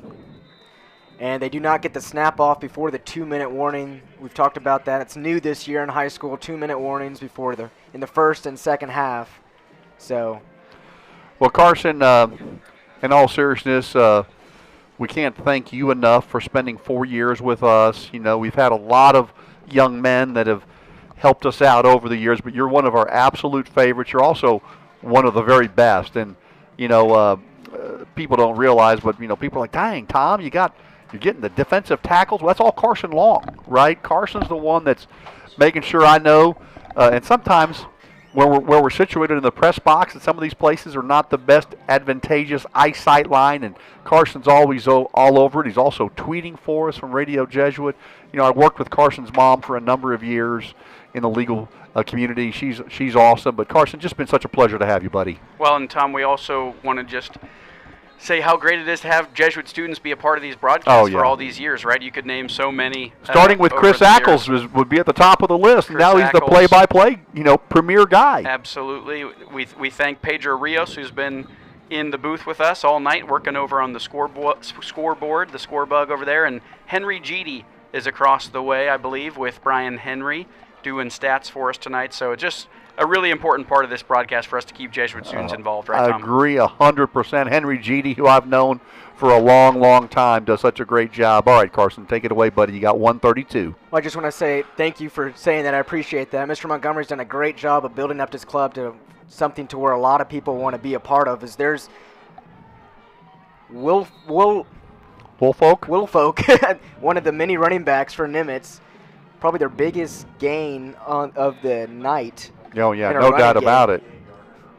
Oh, they had a 58-yarder earlier. Also want to say we start off our hockey broadcast next Wednesday against Highland Park. Jesuit Ranger hockey, they started the regular season this past Wednesday. They got a win. So next Wednesday at Farmers Branch Star Arena, if you don't show up, you can tune in. I'll be on the call for that one. Oh, we'll be listening, Carson. As Jesuit, I think they got a fumble. And number 49 coming away with it. That's Baranchia again. Boy, what a game he's had from the sideline to the highlight reel. And they come up with the fumble. And, hey, that means you get to call some more Jesuit offense. Hey, by the way, Rockmore Roofing Solutions, our fourth quarter sponsor. From kickoff to the final whistle, Rockmore Roofing has you covered, proudly serving our neighbors and supporting Jesuit Ranger football. And stick around for the Mosley Dental Group post-game show, Tom. I'm sure we'll have a quick phone call with Brandon Hickman to talk about next week's playoff matchup, and we'll get to wrap up this regular season together. Great to be with you again for another game, Tom Walsh. Oh, it's been so great to be with you, Kevin. You know, Dr. Mosley is the dentist for both you and me. I was over there yesterday seeing Dr. Mosley, believe it or not. Going to have a little procedure on a tooth, and gave me some great options. Jesuit Rangers in victory formation. Livingston takes the knee, and that'll be the regular season finale for Jesuit. A domination tonight, 48-8. And as you talked about, Mr. Walsh and Fitzsimmons, this is definitely a confidence booster going into the playoffs against a familiar foe you always see in the playoffs with Arlington, whether it be Arlington High, Arlington Lamar, Arlington Bowie. It's one of those Arlington schools that always gives you trouble in the first round. Well, I got to tell you, that's going to be an exciting one, and I know what I'll be doing next Friday night. I'll be watching YouTube on Tradio and Jesuit Rangers YouTube channel to listen to Chris Ackles, the voice of Notre Dame football, on the public address announcer, our very own Chris Ackles, who was a Bishop Lynch Award winner here at Jesuit. He'll be joined by another Bishop Lynch Award winner, the great Kevin Fitzsimmons. And I know, Carson Long, you will be with them as well, and I'll be watching you guys. I will be in Savannah, Georgia at a wedding, but I'll be watching you guys when they're trying to cut the cake. I'll say, hey, hold on a minute. Don't cut that cake until we see what Jesuit is doing. So more important things. A nice win tonight, 48-8. Jesuit goes on to win. So why don't we take a quick timeout? Chris Martinez has got to crunch some numbers. Carson, stay with us for a minute. We've got the Mosley Dental Group postgame show. And at Mosley Dental Group, we provide advanced dental solutions and personal attention to our patient family. We promise you will never feel like an anonymous number on a chart. Instead, we'll greet you warmly by name and look forward to your visits as time spent with a friend. Dr. Mosley, he's my dentist. He's Kevin Fitzsimmons' dentist. He is the official dentist of the Jesuit Ranger broadcast crew. Carson, if you're not seeing Dr. Mosley, I'm calling your mom. We got to get you over there to see him. Don't go away. We'll be back with the Mosley Dental Group postgame show in a moment.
Welcome back to the Mosley Dental Group post-game show. At Mosley Dental Group, we provide advanced dental solutions and personal attention to our patient family. We promise you will never feel like an anonymous number on a chart. Instead, we will greet you warmly by name. Hey, it happened to me yesterday. Wendy, when I walked in, she said, "Hello, Tom," and look forward to your visits as time spent with a friend. Mosley Dental Group. He's a Jesuit guy. He's a Jesuit alum, and he's a great dentist. And we appreciate him being our post-game show sponsor. We got Coach Hickman now here on the call with us. Coach, great to hear from you. Looks like they're going to take a team picture here. Let's see if we can get Coach on the call. Coach, great to hear from you. We just want to give you a quick hello. Tell us about the game tonight. How proud of you are these guys? We wanted to come out and start fast. You know, it's a team that runs the ball a lot. They control the clock. We saw that a little bit in the second quarter, but real pleased with the way the guys came out. We tackled well. We scored quick, and that's what we wanted to do and try to put the game away at halftime. Coach, this is Tom. So proud of you. I had a nice visit with you before the game. You told me you wanted to get those starters some good playing time in the first half and then get some of the second-teamers in. I think you've accomplished all your goals tonight. We did. You know, I've always said this all year. Our second team and third team guys practice just as hard as the starters do. And they're a big part of our program and our team. And it's important that those guys get in games. And they were able to get in the game. And our starters were able to cheer for those guys that put in all the blood, sweat, and tears that everyone else does in our program. So it was nice to be able to play everyone tonight. Coach, we'll let you go on this one, but just want to make sure we get a chance to ask about the playoffs next week. Sounds like Arlington-Lamar is the matchup. What do we expect to see from those guys, and what can you tell everybody about coming out to Jesuit next Friday? You know what? I don't know much about them. I just know that's who we're playing, but I'll be getting on the film this weekend. We're going to trade 10 films, so we'll see plenty of film on Arlington-Lamar. So we'll be prepared and ready to go. I'm excited about the kids being able to play at home. Our seniors can go out the right way, get one more home game, and go aim for a win next Friday night. Sounds great, Coach. Thanks so much. Good luck to you. All right, that's Brandon Hickman. So we're joined again by Carson Long, Jesuit senior, who's given so much of his time to be with us. Carson, you did a great job tonight. I want you to go home tonight, scroll ahead on the YouTube, and listen to your call of the Livingston touchdown run on 3rd down and long. It sounded awesome. You did a great job. And what were your thoughts tonight as you were reflecting? I know you knew you had another game, so it wasn't like it was your last game. You knew you had a playoff game, but as you reflect back on these 4 years of being in the broadcast booth, and we've had you on many times. This is not your first time announcing on the air. What has it meant to you? Well, I think I came into Jesuit with already wanting to maybe have a career in sports broadcasting. So and I hit the jackpot going to Jesuit because I don't think I'd have these types of opportunities anywhere else. Once again, big credit to Mr. Montgomery for building up this type of program, as there's a lot of kids who came in maybe even their junior year, they don't know what they want to do, and then they join the JRSN, and all of a sudden now they have a passion for, it doesn't even have to be sports, it could just be broadcasting or journalism in general. So it's been an incredible experience. I've gotten to cover almost every sport between wrestling, volleyball, of course football. I mean, it's been cool. And Carson, before we hand the headset over to Mr. Martinez, to Chris Martinez, our broadcast partner of 28 years, you're calling hockey next week. I called a few hockey games back in the day on the radio back when we first started this back in about 1999 and 2000. That was exciting. I talked about them dumping it into the zone and making a change, just things I'd heard Ralph Strangis say. The two things you know. But what else have you had an opportunity to call on the Ranger Sports Network? Have you called any basketball? Have you called any baseball? Or has it been hockey and now football? Oh, yeah, hockey's one of my favorite sports, so I like to do that, but also baseball with Mr. Luna, Mr. Chavez, the two dads. The legends Mr. Luna's awesome, right? The two legends of our baseball broadcast. That was a fun run last year. And soccer had a great run last year. I look forward to doing that this year. We're going to try to do a Spanish broadcast for that, so that'll be something to look forward to as we head into February when their season starts. All right, well, Carson Long, you're one of my all-time favorites. Thank you, my friend, for being with us, and when we get the headset over to Chris Martinez. Kevin, as you sit here and reflect upon this outstanding victory tonight, I mean, I think as you had a bunch of boxes that you might have wanted to check tonight, I think we got to check them all for Jesuit. Yeah, I think that's a great way to put it, Tom. No goal of tonight was not reached by Jesuit. You think you come into this game expecting to have a certain result, and you get that result, but you did it, I think, in the right way. Any offensive play we ran, it felt like Jesuit had the ability to move the ball wherever they wanted. The defense did a great job containing this rushing attack, and you walk away now with the confidence ready to head into the playoffs.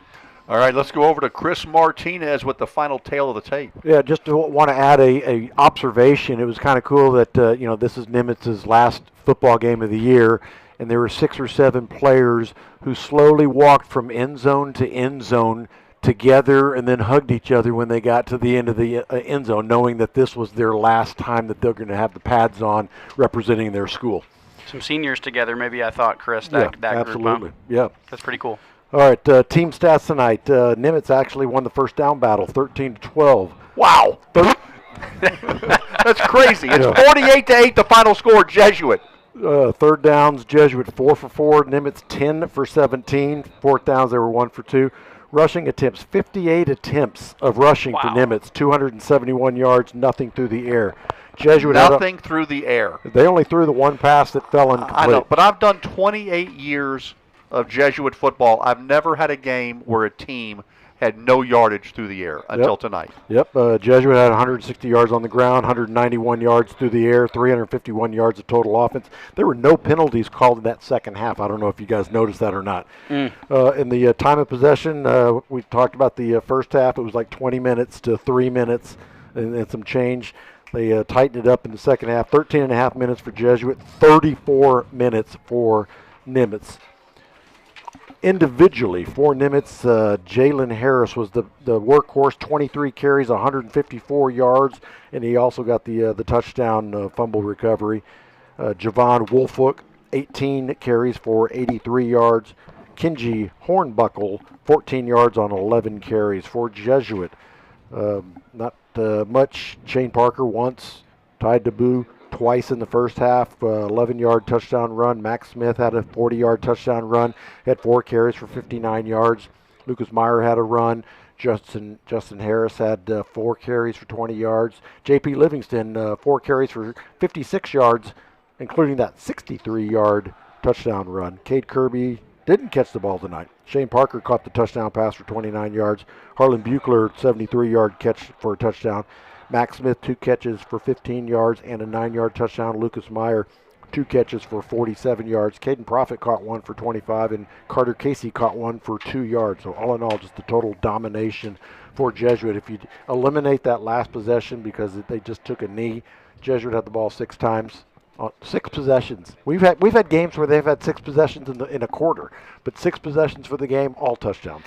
Well, Chris, I want to just thank you for being here every week, as always. I mean, when I think back about the early years of our 28-year run and how often you used to go on exotic cruises with your wife, Gina Martinez, but you're now, as you've gotten to be 65 years old, you're here more regularly, and we really appreciate the job you've done. Yeah, I like to sit back and have a drink with a bamboo umbrella in it. Chris Martinez is the best. 28 years we've had together, and folks, what a treasure he is to the Jesuit community. He'll be with us, of course, next week with Chris Ackles and Kevin Fitzsimmons. So, Kevin, your final thoughts as you look forward to the Rangers getting ready to roll into the playoffs. As healthy as they've been all year, they've really got it moving, clicking on offense.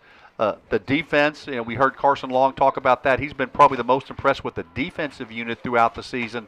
I mean, it's all things are really clicking on all cylinders right now for Jesuit. Yeah, you're exactly right, Tom. And when you think about playoffs in any sport, you want to be moving in the right direction at the right time. You want your team to be gelling. You want everybody to be healthy. And I do think Jesuit has been playing their best football over the last few weeks. You lose a close game to Richardson by 1 point, who's going to end up winning this district, after they beat Lake Highlands last week. So I think the Rangers are poised to do well now and take this momentum into the playoffs. Yeah, and think about it. Jesuit was up on Richardson with 38 seconds to go before, and give credit to Richardson, they hit about a 42-yard touchdown to win that one. I was in Mexico that weekend listening to you and Chris call that one, and Jesuit was 1 play away from beating the team that that beat Lake Highlands and is winning this district. Even if they tied, I think Richmond was going to win tonight, but even if Richmond lost tonight and Lake Highlands won, they would tie.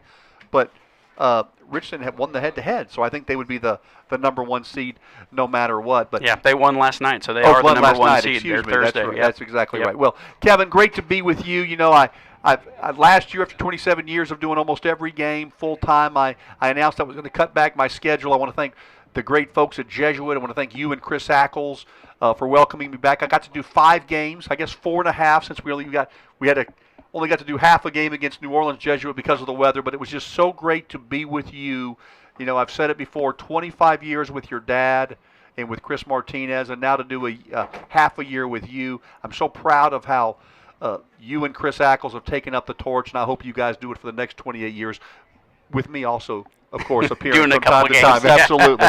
I'm looking forward to being here next year. That's one of the great things. We can never let Chris Ackles stop having the Notre Dame job, because if he does, he may be able to do all the games here. So looking forward to that. But you did a great job, and I'm looking forward to watching and listening to you, Chris, and Carson next week. Yeah, thanks, Tom. Great to be with you this season as well, and hopefully maybe we'll look at doing a playoff game down the road in a few weeks if the Rangers are fortunate. Want to say just thanks.